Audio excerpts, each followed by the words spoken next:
Je n'ai pas dit que j'avais acheté une maison. J'ai dit que j'en cherchais une. C'était un dîner du dimanche, de ceux où tu as intérêt à venir. Pas parce que je manque à qui que ce soit, mais parce qu'une absence leur donne un nouveau reproche à me faire.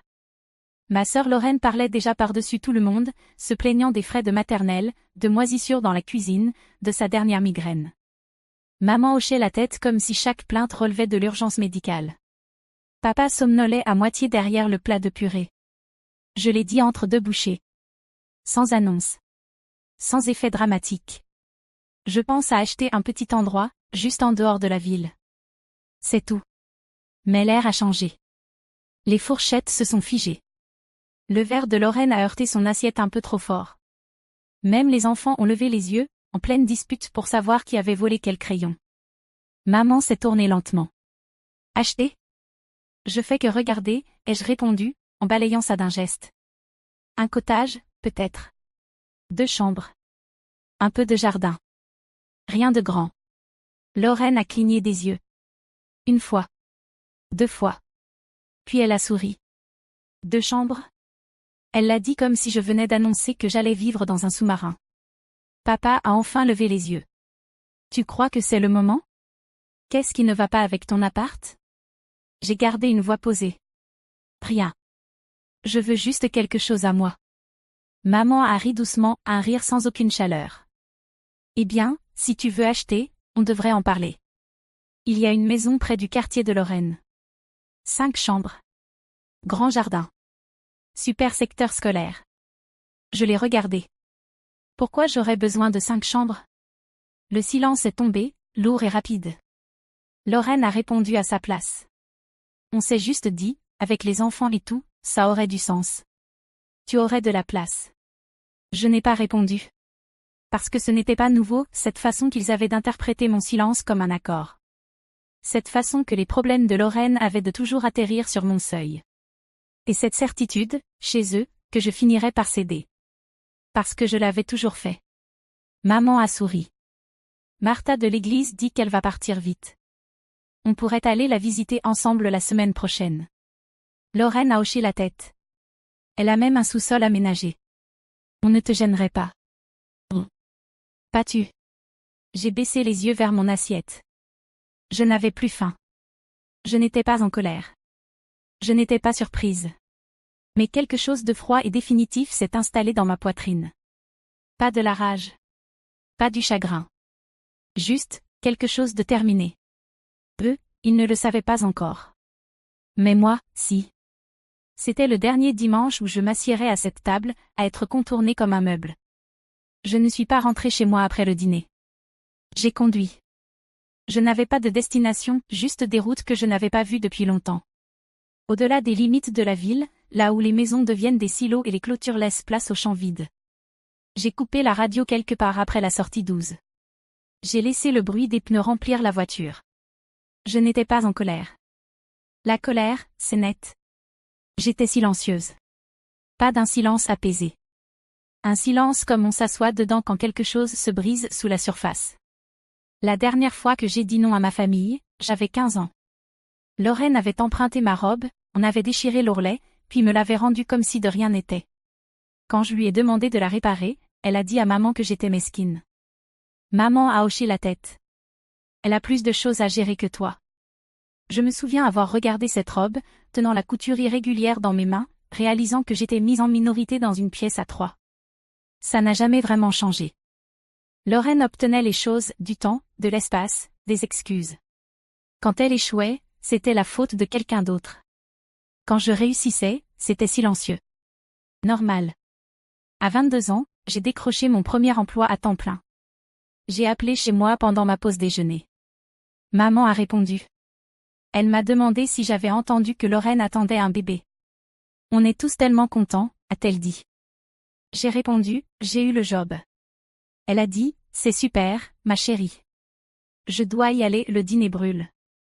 À 28 ans, j'ai réglé la dernière échéance de mon prêt étudiant. Je ne l'ai dit à personne.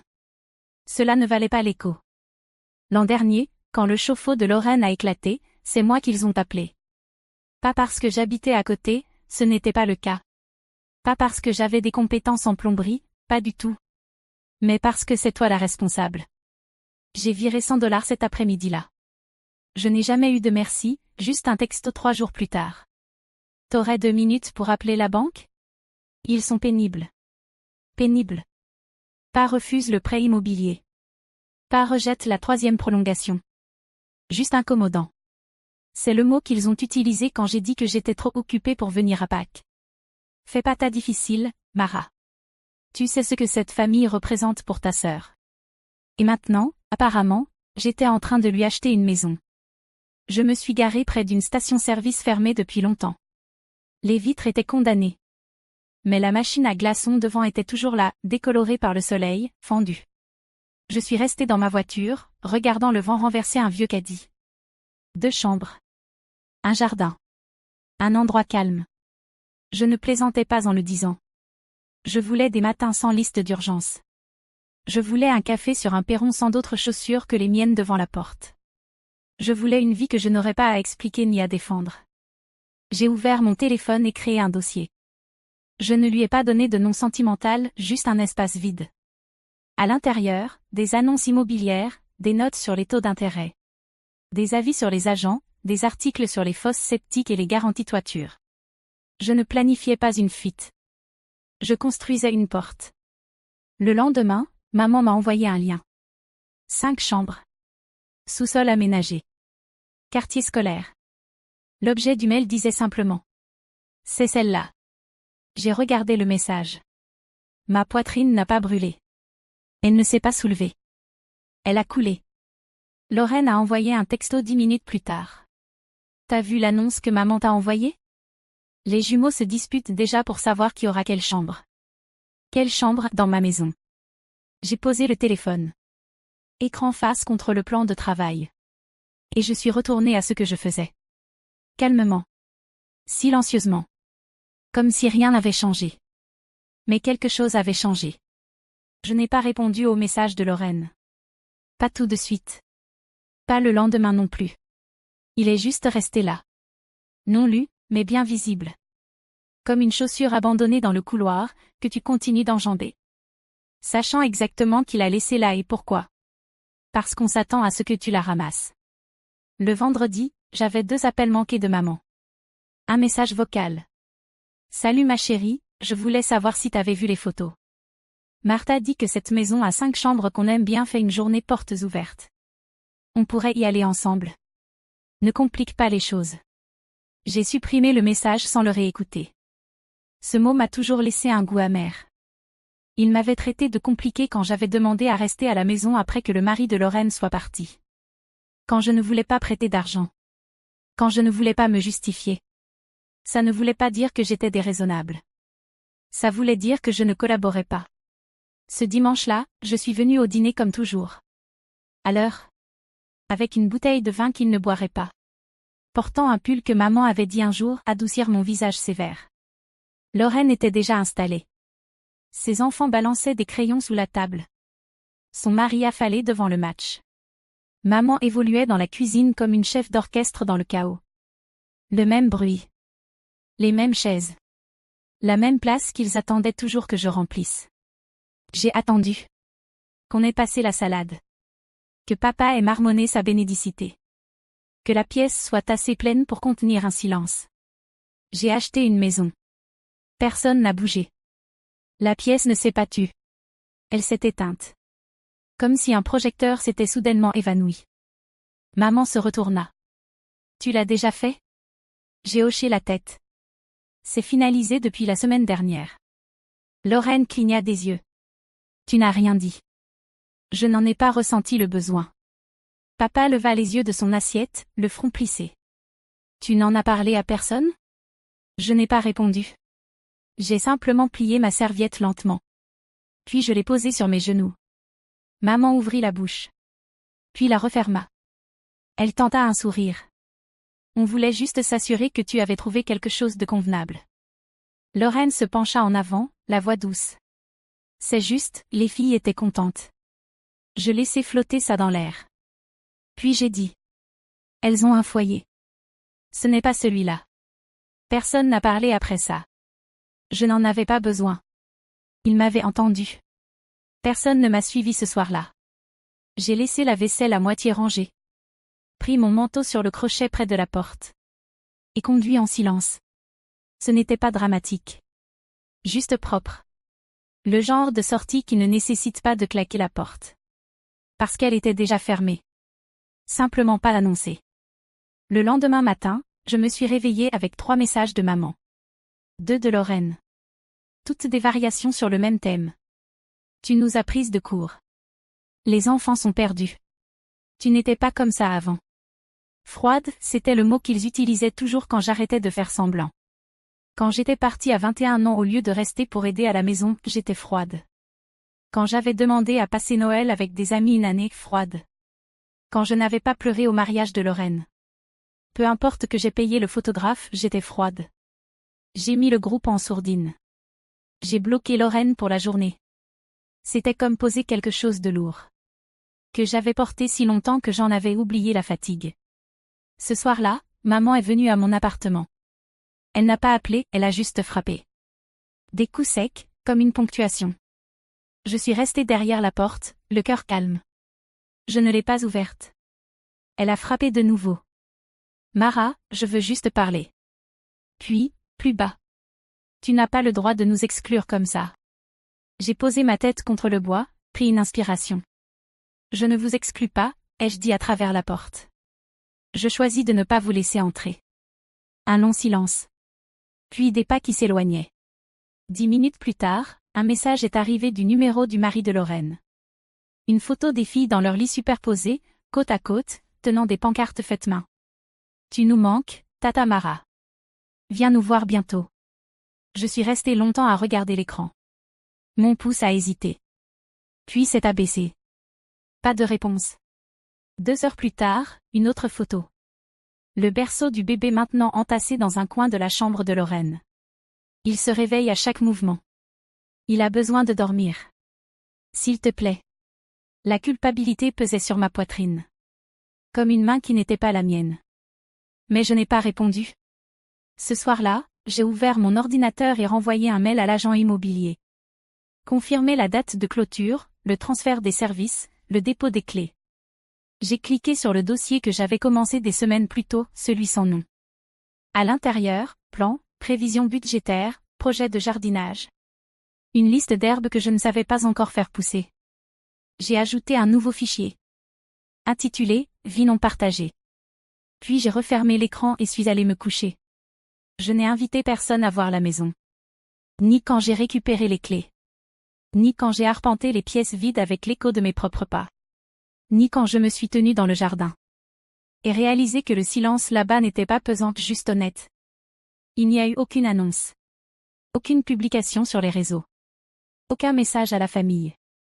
Mais ils l'ont su quand même. Lorraine a texté la première. Maman a dit que c'était signé. Pourquoi tu ne nous as rien dit? Je n'ai pas répondu. 2 heures plus tard. Tu as dit 2 chambres, mais il y a une véranda aussi, non? Ça pourrait marcher pour le berceau. Puis un 3e. On a commencé à emballer. Juste quelques cartons. Surtout les affaires des enfants. Aucun point d'interrogation. Juste des attentes déguisées en faits. J'ai fixé les messages. J'ai posé le téléphone. Les laissé vibrer sur le comptoir jusqu'à ce qu'ils s'éteignent.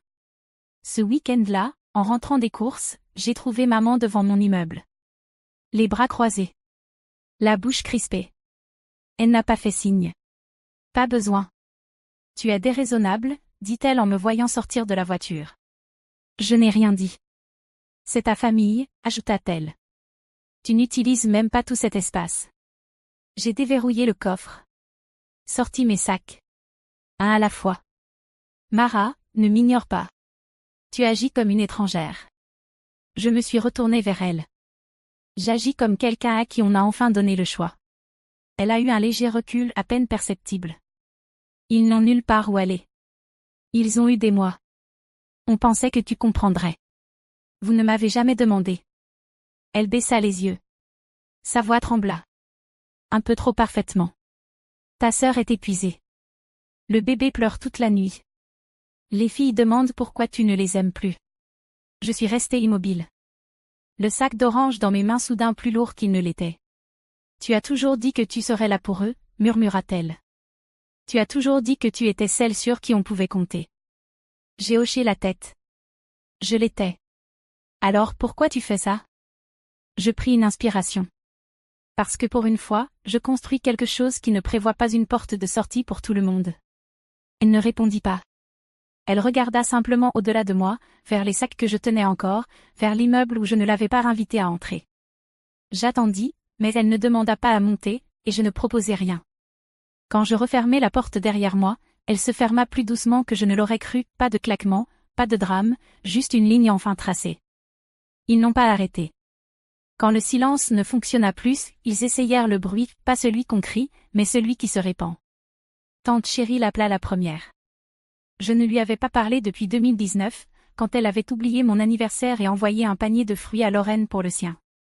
Chérie, ta mère est tellement inquiète.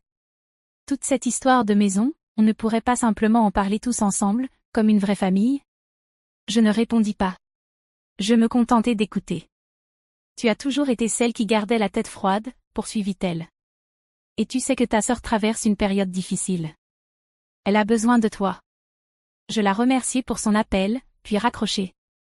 1 heure plus tard, une notification sur Facebook, Lorraine avait publié une photo des filles devant des cartons empilés, souriantes, du chocolat sur le visage. La légende disait. Certaines personnes disent que la famille, c'est tout. D'autres prouvent le contraire. Des centaines de likes. Les commentaires étaient remplis d'émojis de prières et d'attaques à peine déguisées. Certaines personnes perdent juste leur chemin. Les enfants ne devraient pas payer pour les décisions des adultes. Nous avons élevé nos enfants pour qu'ils prennent soin les uns des autres, pas pour qu'ils ferment des portes. Je les lus tous une fois. Puis je supprimai l'application. Le lendemain, maman envoya un email. Pas un simple message, une lettre d'une page entière. PDF en pièces jointes, bien mise en forme, signée en bas. Elle écrivait qu'elle et papa avaient espéré que nous vivrions ce chapitre de la vie ensemble. Qu'ils avaient rêvé que toute la famille vieillisse à proximité, s'entraidant comme autrefois. Elle me rappela le prêt hypothécaire que j'avais co-signé pour eux des années plus tôt, la facture d'hôpital que j'avais réglée quand l'assurance de papa n'avait pas suivi. Toutes ces années où j'avais pris les devants sans qu'on ait besoin de me le demander. Puis elle demanda franchement. Pourquoi maintenant? Pourquoi choisis-tu soudain la distance au lieu du devoir? Je ne répondis pas. J'imprimai la lettre, la pliai en 2, et la classai dans un dossier intitulé « Correspondance juridique ». Ce soir-là, j'arrosai la lavande plantée dans la jardinière de la fenêtre. Je fis du thé. Ouvris le livre que je voulais commencer depuis 2 ans. C'était calme. Pas solitaire. Il n'y avait pas de pas au-dessus. Pas de vaisselle qui s'entrechoque dans un évier que je n'avais pas laissé sale. Pas de crise du coucher derrière des murs trop fins. Seulement le tic-tac régulier de mon propre horloge, un son que je n'avais pas entendu clairement depuis des années. Je ne devais d'explication à personne. Et s'il continuait à réécrire l'histoire, soit. Cette fois, c'était moi qui tenais le stylo. Je changeai de numéro le lundi suivant. Pas d'annonce, pas de message groupé. Juste 15 minutes tranquilles dans une boutique de téléphonie et une nouvelle carte SIM dans mon téléphone. Je donnai le numéro à mon patron, mon assistante, et 2 amis. Personne d'autre. Je ne mis rien à jour en ligne. Je ne laissai aucune adresse de réexpédition. Quand le bail de mon appartement prit fin, je déménageai tout en un seul voyage, avec une entreprise de déménagement dont il n'avait jamais entendu parler. Du genre qui ne laisse pas de carton marqué derrière elle. Le cottage était plus petit que mon ancien logement. Plus vieux aussi. Le plancher grinçait en hiver. Les tuyaux gémissaient si je faisais couler l'eau chaude trop longtemps. Mais il m'appartenait. Chaque grincement était à moi. J'ai peint les murs moi-même. Construit les étagères que je prétendais ne jamais avoir le temps de faire. J'ai commencé un jardin à l'arrière, juste des herbes au début. Du basilic, du romarin, de la menthe. Quelque chose de simple. Quelque chose de lent. Personne ne savait où j'étais. Pour la première fois depuis des années, je me réveillais sans vérifier mon téléphone. Il n'y avait pas de demande. Pas de culpabilité. Pas de photos de lit superposées ni d'annonces transférées. Pas de silence transformé en arme. Juste le chant des oiseaux à la fenêtre de la cuisine. Parfois, je m'asseyais sur le porche avec mon thé et je ne lisais rien. Je ne pensais à rien. Je laissais le jour se lever et se coucher sans me précipiter à sa rencontre. Ce n'était pas une fuite. Je ne me cachais pas. Je revendiquais un espace qui avait toujours été le mien. Ils avaient pris tant de choses sans demander. Alors j'ai arrêté de répondre. Et puis, enfin, ils ont cessé de demander. L'email est arrivé tard, un jeudi soir. Objet, on peut parler? Il venait de l'adresse de maman, mais je reconnaissais la voix de papa dans sa rédaction, tendue, formelle, soigneusement pesée, comme une déclaration préparée pour le tribunal. Ils avaient décidé, disait-il, de vendre leur maison. La retraite n'était pas ce qu'ils avaient espéré. Le marché était en baisse. Le plan avait toujours été que la famille de Lorraine reprenne la maison. Mais maintenant, avec l'incertitude, ils cherchaient des solutions. Il y avait une pause au milieu du message, un souffle que je sentis même dans le texte. Nous savons que nous avons fait des erreurs. Mais une famille prend soin de la famille. Ta sœur et les enfants ont besoin de stabilité. Ton père et moi ne rajeunissons pas. Je le lus 2 fois. Pas parce que je ne comprenais pas. Mais parce que je comprenais parfaitement. Il ne me demandait pas de l'aide. Il me demandait de reprendre un rôle que je n'avais jamais accepté. Je ne répondis ni ce soir-là, ni le lendemain. Le dimanche matin, j'imprimai l'email, le pliai en 3, et le glissai dans une enveloppe. À l'intérieur, je plaçai une simple carte. Pas un mot, juste des coordonnées. Un conseiller financier. Spécialiste des transitions de logement pour seniors. Quelqu'un qui pouvait expliquer ce que je ne voulais plus avoir à dire. Je l'envoyai sans adresse d'expéditeur. Et quand je déposai l'enveloppe dans la boîte, je ne me sentis pas cruel. Je me sentis libre.